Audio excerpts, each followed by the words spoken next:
दोस्तों देखो, बड़े बड़े बिलियनियर्स जो है ना, उससे मैंने पीछा छुड़वा कर आया हूँ जो दुनिया को ऑपरेट करता है, मतलब दुनिया को, मैट्रिक्स को जो चलाता है, जो मैट्रिक्स को ऑपरेट करता है, उन लोगों को मैं बोलना चाहूंगा कि आप भाई मुझसे मिलने के सपने देखो, है ना। मैं ऑफिशियली उन लोगों को बोलना चाहूंगा, ये होता क्या है ना कि सबसे पहले क्या किया जाता है, मेकअप की प्राइस की दाम कम की जाती है। लड़कियां क्या करती है, मेकअप करना शुरू करती है, उसके कपड़े की प्राइस की कीमत कम की जाती है। लड़कियां कपड़ा पहनना शुरू करती है, अब वो आकर्षित सुंदर बनने की कोशिश करती है। कैसे? बड़े बड़े एक्टर्स जो होते हैं उसके वीडियोस को वायरल करते हैं, आप लोग उसको फॉलो करते हो, और फॉलो करने के बाद क्या होती है ना कि आपके गली में कुछ लोग आकर्षित करने के लिए बाइक, गाड़ी, ये सब चीजें को खरीदते हैं। You are right.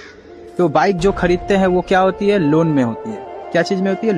लोन में खरीदती है, कर्जे पैसे लेकर के। तो वहां से पैसे जनरेट होते हैं, प्लस मेकअप से पैसे आते हैं, और आप लोग एक दूसरे में प्यार करते हो तो होटल्स जो होते हैं ना, होटल्स जो होते हैं, होटल्स बुक करते हो तो वहां से पैसे उठाता हूँ, मतलब पैसे जो होते हैं, पैसे जो आती है माइनिंग्स करके, ठीक है। उसके बाद क्या होती है कि हमें ये बात 100% पता होती है कि आप लोग के घर वाले लोग मानेंगे नहीं तो केस करेंगे, या तो लड़के के ऊपर केस करें या लड़की के ऊपर केस करें।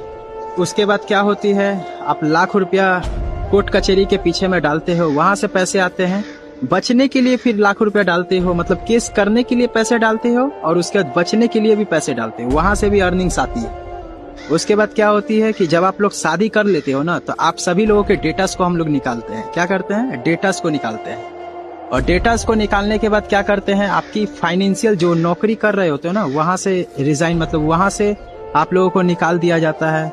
फाइनेंशियल, आप किसी भी ऑनलाइन प्रोडक्ट को अगर आप परचेस करते हो ना, तो वहां पे प्राइस बढ़ा दी जाती है। आप किसी भी जुआ को खेलते हो तो वहां पे हरा दिया जाता है, समझे।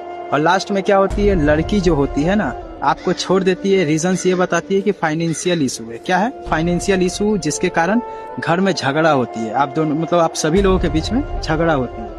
ये सब बात हमें पहले से ही पता होता है। झगड़ा होती है, लास्ट में लड़की आपको छोड़ के चली जाती है, किसी ऐसे लड़के के पास जाती है जो पैसा वाला होता है ना, उसके साथ शादी करती है ना, उसके साथ शादी करती है। एक तो इंसल्ट होता है, और आप क्या करते हो, गुस्से में जाकर उस लड़के को मारते हो और सलाखों के अंदर चले जाते हो, और आपके घर वाले लोग सलाखों के बाहर गहना, सोना, ये सब कुछ बेचती है, और बेचने के बाद क्या करती है कि आपको रिहाई देती है, समझे, मतलब आपको बचाती है। तो वहां से भी पैसे जनरेट करते हैं। तो ये सब ऑपरेटिंग करने वाले लोग जो होते हैं ना, मतलब जो दुनिया को ऑपरेट करने वाले लेवल में मेरा नाम आता है, मतलब दुनिया को कंट्रोल्स में लाना, चलाना, ये सब मेरा काम होता है। मैं आपको बोलना चाहूंगा, चाहे आप किसी भी लेवल